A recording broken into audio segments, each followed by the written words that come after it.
गुढीपाडव्याच्या शुभमुहूर्तावर वरवड बकाल येथे महाराष्ट्र बारी ब्रिगेडची स्थापना करण्यात आली। यावेळी राज्यभरातून बारी समाजात नावलौकिक कमावलेल्या आणि समाजसेवेत अग्रेसर असणाऱ्या काही मान्यवरांची या ठिकाणी उपस्थित होती। उपस्थित मान्यवरांना यावेळेस त्यांच्याकडील जबाबदारी सोपवून त्यांना नियुक्तीपत्रसुद्धा देण्यात आली।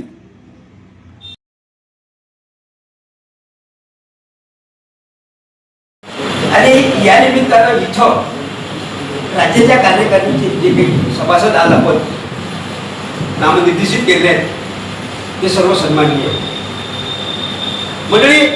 गेल्या 3-4 महिन्यापासून आपण राज्यामध्ये हे जे वातावरण निर्मिती सुरू केली की ज्यामुळे समाजामध्ये एक जहाल आणि मावा असे 2 विषय असले पाहिजे। म्हणून भगतसिंगाच्या रस्त्यावर काही चालणारी मंडळी असते तर काही महात्मा गांधीच्या विचारावर चालणारी। तर अशा परिस्थितीमध्ये हे प्रवाह चालले आणि अशा परिस्थितीमध्ये गेल्या काही वर्षापासून बारी समाजाच्या अनुषंगानं ज्या काही संघटना संस्था आणि मोठ्या पुढे आल्या त्यामध्ये आमच्या करताना मला जे काही सोबती मिळवायचे होते आणि ते सोबती मिळवत असताना गेल्या 3-4 महिन्यापासून म्हणजे नाशिक असतील पुण्यापासून असेल तर इकडे अंजनगावपर्यंत जवळपास आपला पोहोचला आणि विदर्भात अजूनही बरेचसे जिल्हे आपल्याला या अनुषंगानं कव्हर करायचे। मध्यंतरी या सर्व कालावधीच्या प्रवाहामध्ये गुढीपाडवा हा मुहूर्त आला आणि आपण हे करतोय तेव्हा आम्ही म्हणजे एक प्रकारची मशागत करतो यावर्षी की काय कसं करते। पण जेव्हा हे सगळे मला मिळाले मैत्री झाली या नावासाठी याची काहीतरी स्थापना दिवस असला पाहिजे आणि आपण सुरुवात केलेली आहे। म्हणून पेरणीचा मुहूर्त त्या शेतकऱ्याला जर साधायचा असते तसा हा मुहूर्त आपण जे आपले महत्त्वाचे मुहूर्ताचे दिवस असतात त्यापैकी एक मुहूर्त दिन ठरवलेला आहे। म्हणजे याचा अर्थ हा आहे की आगामी काळामध्ये पुढच्या वर्षीचा हा गुढीपाडवा हा बारी ब्रिगेडचा वर्धापन दिन आहे। कारण कुठल्याही संघटनेला संस्थेला किंवा व्यक्तिसमूहाला जेव्हा पुढे जायचं असेल त्यासाठी कोणतं तरी त्याचं एक महत्त्वाचं असं दिसणार पाहिजे की ज्या ठिकाणी त्या नावावर किंवा त्या दिवसापासून त्याला महत्त्व आलं हे ठिकाणी समजेल। म्हणून आपण हे सगळं केलं। मध्यंतरी अंजनगावला बैठकी झाल्या, नाशिकला बैठकी झाल्या, यावलला झाल्या, पुण्याला झाल्या आणि त्यातून जे काही निवडक हिरे माणिक मोती मला मिळाले आणि त्या हिरे माणिक मोत्यांचा एक चांगली माळ करण्याचा प्रयत्न आगामी काळामध्ये आपण करतोय। आता आजच्या इथं आलेली जी काही मंडळी आहे ही खऱ्या अर्थानं प्रामुख्यानं हे सगळे मान्यवर आहे। पण एक हे असते कार्यक्रमाचं किंवा व्यासपीठावर कोण असलं पाहिजे किंवा समोर कोण असलं पाहिजे। खऱ्या अर्थानं व्यासपीठावर असणाऱ्या मंडळीपेक्षाही अभ्यासू आणि जाणकार मंडळी तुम्ही आहे। कारण मला हे जेव्हा करायचं होतं तेव्हा तुमच्याकडूनच काही मला काही गुणनिर्देश भेटले, दिशानिर्देश भेटले किंवा यस यस यस आणि मला तसं भेटत असताना तुम्ही आणि व्यासपीठ जवळपास सारख्या तुम्हीचे आहे। पण काही अधिकार पदाधिकाऱ्यांना आपण देतो काही आपल्याला अधिकार ठेवावं लागतात त्या अनुषंगाने रचना जी आहे संघटनेची ती आपण करतोय। त्यामुळे त्या रचनेमध्ये जे काही आता जे शिरदार मला मिळाले आहेत त्यांच्या युक्त्या मला राज्य कार्यकारिणीच्या तालुका तुमच्या राज्यकारिणीचे अध्यक्ष याच्यासमोर द्यायचे आहेत आणि या बारी ब्रिगेडचं जे ध्येय आहे ते आगामी काळामध्ये हळूहळू तुम्हाला सांगणार आहे। आजच्या दिवशी म्हणजे शिवाजी महाराजांचा इतिहास आहे पुण्याजवळ रायरेश्वराचं मंदिर काय आहे, रायरेश्वर पठार आहे। त्या पठारावर 1664 सालामध्ये शिवाजी महाराजांनी वयाच्या 13व्या-14व्या वर्षी आपल्या काही निवडक साथीदारांना घेऊन तिथं रायरेश्वराच्या मंदिरावर एक अभिषेक केला आणि त्या सांगितलं की राज्यामध्ये मला हिंदवी स्वराज्याची स्थापना करायची। 13व्या-14व्या वर्षी असणाऱ्या एक दिव्य दृष्टी छत्रपती शिवाजी महाराजांनी आपल्या 11-12 सदस्यासह केल्या। त्याच्यात 12 सदस्य होते सांगण्यात म्हणजे डझनभर लोकांना घेऊन या व्यक्तीने राज्य आणि महाराष्ट्र केला आणि गड किल्ले आणि हे करत करत आज एक देशामध्ये आणि त्याचं नाव लौकिक झालं आहे आणि महाराष्ट्रामध्ये देशामध्ये हिंदवी स्वराज्याचा संस्थापक म्हणून ज्याचं नाव झालं। तर त्या छत्रपती शिवाजी महाराजांचा जेव्हा मी हा इतिहास वाचला तेव्हा वाटली 10 लोकांना घेऊन ही व्यक्ती एवढी मोठी झाली। रायरेश्वराच्या मध्ये खेळता गेले वयावर्ष किती होतं आपण तर आता 60-65-63 वर्षाचे झालो आहे आणि एवढी मोठी मंडळी इथं आहे की ज्यांच्याकडे सर्वच व्यवस्था आहे। या समाजाला संघटित करण्यासाठी प्रयत्न जर झाले ज्या काही मी संघटना करतायत त्यापेक्षा जर वेगळ्या पद्धतीने जर करता आलं तर ते आपण करू। तर त्यासाठी म्हणून जे काही मला सोबती मिळाले या कार्यक्रमात संपूर्ण आजच्या दिवशी मी सांगणार हे संपूर्ण आपल्याला शेड्यूल तुम्हाला आपण देऊ। याचे ध्येय उद्देश आठवले साहेबांनी सुद्धा चांगल्या पद्धतीने मला सांगितले आहेत। आमच्या लोकांच्या बैठकी झाल्या आणि मला एक रत्न हे पुण्यातलं सापडलं आणि त्यांच्याकडे ही जबाबदारी आपण दिली आणि त्यांचा हे सगळे माणिक हिरेमानी भेटते. त्यामुळे चांगली माळ या ठिकाणी होत असताना आपण सर्व आचार्यविषयी या ठिकाणी आलात आणि हा कार्यक्रम आपण इथं संपन्न करतो. त्यानंतर काही लोकांचे नियुक्तीपत्र द्यायचे आहे, इथं बोलतो आणि माझ्या प्रस्तावित थांबतो. ओंकारराव काटोले पुणे यांची महाराष्ट्र बारी ब्रिगेडच्या प्रदेश अध्यक्षपदी त्यावेळेस निवड करून त्यांना नियुक्तीपत्र प्रदान करण्यात आलं. पुष्पगुच्छ देऊन त्यांचा ठिकाणी सन्मान करावा. अकोला जिल्हा परिषदेचे माजी उपाध्यक्ष सुभाषराव रौंदळे यांच्याकडे प्रदेश महासचिव ही जबाबदारी सोपवून त्यांचा शाल श्रीफळ आणि पुष्पगुच्छ आणि नियुक्तीपत्र देऊन यावेळेस सन्मान आणि सत्कार करण्यात आला.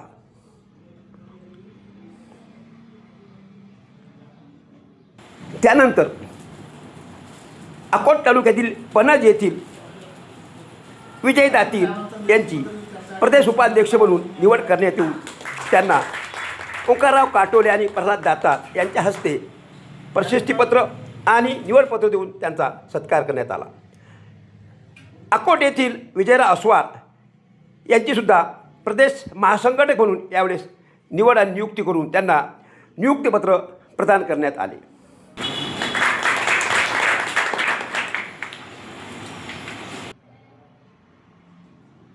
बारी ब्रिगेडच्या महाराष्ट्र प्रदेश महिला आघाडीच्या उपाध्यक्षपदी संगीताताई बारी या यावलकर यांची निवड करण्यात आली. त्यांना यावेळेस मान्यवरांच्या हस्ते नियुक्तीपत्र आणि त्यांचा यथोचित सन्मान करण्यात आला. महाराष्ट्र बारी ब्रिगेडच्या संघटकपदी स्वातंत्र्य सैनिक काशीनाथरावजी ताडे यांचा नियुक्ती करण्यात आली. संघटनेच्या राज्य संघटकपदी महाराष्ट्र बारी ब्रिगेडचे नितीनजी ढगे यांनासुद्धा यावेळेस नियुक्तीपत्र देऊन अकोली जहागीरचे सामाजिक कार्यकर्ते गजाननराव धर्मे यांचा अकोला जिल्हा अध्यक्ष म्हणून निवड करण्यात आली. अंजनगावचे परवीनजी नेमाडे यांची अमरावती जिल्हा अध्यक्ष म्हणून यावेळेस निवड आणि नियुक्ती करण्यात आली. दिलीपराव अकोटकार पणज यांचीसुद्धा अकोला जिल्हा संघटक म्हणून यावेळेस निवड आणि नियुक्ती करण्यात आली.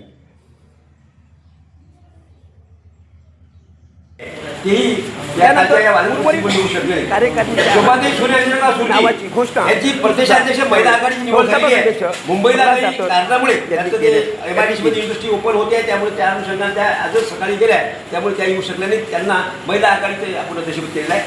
एकनाथराव पारी यावल हे सुद्धा काल निघले होते, पण त्या ठिकाणी परिस्थिती बघता ते त्या 3 लोकांनी आपलं रिझर्वेशन रद्द करून ते पुढच्या कार्यक्रमाला येणार असं त्यांनी शब्द दिला. त्यामुळे त्यांची नियुक्तीसुद्धा इथं आहे. अशा काही नियुक्ती अजून झाले की ज्या आपण आजच्या दिवशी आपल्या दिनाच्या सोहळ्याला प्रमुख अतिथी म्हणून लाभलेले पांडुरंगजी हागे माजी सभापती पंचायत समिती यांनी यावेळेस आपले पाडव्याच्या मुहूर्तावर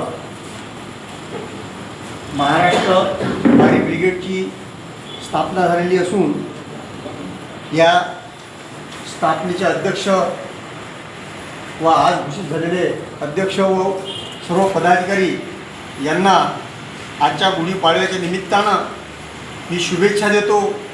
आणि बारी समाजाच्या ज्या काही समस्या आहेत आणि पुढे आपल्या बारी समाजाला या काळाच्या ओघासोबत नेण्याकरता आपण सर्वांनी मिळून या ठिकाणी काम करू आणि यासाठी मी सर्वांना शुभेच्छा देतो आणि 2 शब्द संपवतो. आपल्या दिनाला विशेष निमंत्रित म्हणून माजी सभापती गजाननराव ढगे हे सुद्धा उपस्थित होते. त्यांनी आपले मनोगत यावेळेस आणि महाराष्ट्र बारी ब्रिगेडचे संस्थापक अध्यक्ष माझे परममित्र आणि उत्कृष्ट पत्रकार संपादक असलेले माझे मित्र प्रल्हादराव दातार आणि नुकतीच नियुक्ती झालेले महाराष्ट्र प्रदेशचे अध्यक्ष काटोले साहेब, मंचावर प्रामुख्याने प्रमुख पाहुणे उपस्थित असलेले पांडुरंगभाऊ हागे, सुभाषभाऊ हागे आणि महाराष्ट्र प्रदेशचे सरचिटणीस सुभाषभाऊ रोंदळे आणि आता उपस्थित ज्यांची आता सध्याच नियुक्ती झालेली आहे असे संघांनीय पदाधिकारी उपस्थित बंधू आणि भगिनी मित्र हो, आज आपण सर्वांच्या साक्षीने काही भर टाकण्याचा मी प्रयत्न करतो. आपण पाहिलं की आपण जो बंद घेतला म्हणतात ना, बंद मुक्ती आहे लाखती फुल गई तो खाकती. समाजाचं संघटन अत्यंत महत्वाचं आहे. आता येणा उघडत्या काळामध्ये आपण पाहिलं की काही संघटना स्थापन करून आपल्या संघटनेच्या माध्यमातून थोडंसं काम करण्याचा प्रयत्न केला. काही प्रमाणात त्याने यश आलं. सरकारनं त्याचं दखल घेण्याचं काम करावं लागतं. समाजासाठी संघर्ष करायचा आहे. संघर्ष आणि एकजूट करून आपला संघर्ष करायचा आहे. तर मग संघर्ष कोणासाठी करायला आहे? या समाजाच्या ज्या समाजामध्ये ज्या मग सामाजिक समस्या असतील त्याच्या विरुद्ध असतील, शैक्षणिक समस्या असतील, औद्योगिक समस्या असतील, या समाजाला आपण या ब्रिगेडच्या माध्यमातून वेगवेगळ्या शाखा स्थापन करू. जशी महिला शाखा असेल, महिलाच्या समस्या असतील त्याच्यासाठी महिला असेल, विद्यार्थ्याची असेल त्याच्यासाठी विद्यार्थ्याची संघटना पूर्ण महाराष्ट्रावर आपण निर्माण करावी. म्हणजे वेगवेगळ्या मुवमेंट जेव्हा आपण स्थापन करू आणि मग सर्वांच्या सर्वांसाठी आपण जर संघर्ष करू तर ही याचं हे उद्दिष्ट निश्चित रूपानं असेल आणि ते असलं पाहिजे. निश्चित रूपानं येणाऱ्या काळामध्ये आपण जे पदाधिकारी आहे ते पदाधिकारी आपला जवळचा आहे म्हणून नाही, तो काम करणार आहे किंवा काम करणार किती आहे याच्यावर तुम्ही थोडं सर्व समाजाला स्तरावर घ्या. छत्रपती शिवाजी महाराजांनी सर्व 12 बलुतेदार लोकांना, 12 पगड जातीच्या लोकांना घेऊन त्यांनी आणि कोणताही निकोप भावनेनं राहून त्यांनी एक संघटन निर्माण केलं आणि म्हणून त्या संघटनाची मजबूत स्थिती होती म्हणून शिवाजीने स्वराज्य स्थापन केलं. मग आपल्याला निश्चित रूपानं हे काम करत असताना जे पदाधिकारी आज नियुक्त केले, माझी त्यांना विनंती आहे की तुम्ही पक्षभेद, मतभेद, मनभेद हा विचार सोडून निकोप पद्धत की आता ही समाजी बारी ब्रिगेड आहे, हा ब्रिगेड शब्द केला आपण संघर्ष या ब्रिगेडमध्ये आपल्या निकोप भावने आपलं काम करायचं आहे. म्हणून अशा लोकांना तुम्ही नियुक्ती करा, फिरा. तुम्हाला जे काही जे काही हिरे सापडतील, मानी मोदी सापडतील त्यांना गोळा करा आणि छत्रपती शिवाजी महाराज सारखे ही ब्रिगेड ही स्थापन करा. परंतु याच्यामध्ये आपल्या राजकीय जे काही असते काही ठिकाणी काळात एखादा म्हणून राजकीय विचार असतील तो त्या राजकीय विचाराच्या लोकांना स्थान देईल. यांना समाजाची संघटना एक आपण संघर्ष पण काय होणार, बाहेर संघर्ष नाही करू शकणार, अंतर्गत संघर्ष चालू होते. आपलं युद्ध अंतर्गत चालू होईल. त्यासाठी ते नाही आपल्याला करावं लागेल. आपल्या सर्व पक्षाच्या लोकांना, सर्व स्तराच्या लोकांना आपल्याला सामावून घ्यावं लागणार आहे. हे प्रामाणिक हेतू आपण ठेवावं लागणार आहे आणि हे संघटना प्रामाणिक. मला अभिनंदन वाटते की काही लोक संघटना करतात त्याचं अध्यक्षपद स्वतःच घेतात. हे तुमची भाऊ तुम्ही स्वतः अध्यक्ष आले आणि अध्यक्षपदच दुसरं दिले, याच्यातून तुमची भावना समजते की या संघटनेनं फार मोठं काम करावं. ही भावना, या भावनेचं तुमचं मी अभिनंदन करतो आणि ही जी संघटना तुम्ही स्थापन केली याबद्दल आम्ही आमच्या व्यासपीठाच्या वतीनं आणि सगळ्या समाजाच्या वतीनं या निमित्ताने, या गुढीपाडव्याच्या निमित्त आम्ही तुमचं मनापूर्वक अभिनंदन करतो. अंधश्रद्धा असतात आणि समाजामध्ये जागृती झाली पाहिजे, समाज प्रबोधन झालं पाहिजे आणि संघटनेच्या माध्यमातून आपल्या भारी समाजाचं हित याच्यामध्ये असेल. या ठिकाणी बसलेले सर्व पदाधिकारी आहेत. मी बऱ्याच लोकांचे काही लोकांचे चेहरे आहेत नवीन, पण मी बहुतेक सर्वांना चांगलं गौरव म्हणतो ते शेगावच्या कार्यक्रमाच्या माध्यमातून. त्यामुळे एक बारी लाखात बारी ही जी म्हण आहे ते मला तरी वाटतं की चुकी नाही आहे, ते बरोबरच आपल्याला लागू पडणारी आहे. त्यामुळे आपण सर्व जे आहे अतिशय खूप जे ताकदवर कार्यकर्ते या ठिकाणी आलेले आहेत. यानंतर मी गुढीपाडव्याच्या या मुहूर्तावर महाराष्ट्र बारी ब्रिगेडची स्थापना झालेली आहे आणि दादांचा जो उद्देश होता तो फोनवर दादांनी मला सांगितलेला आहे. खरं तर आपल्या सगळ्याच पूर्ण राज्यामध्ये आणि सर्व आपले जे नवनिर्वाचित आता पदाधिकारी आहेत निश्चितच आपण चांगल्या रूपाने काम करू.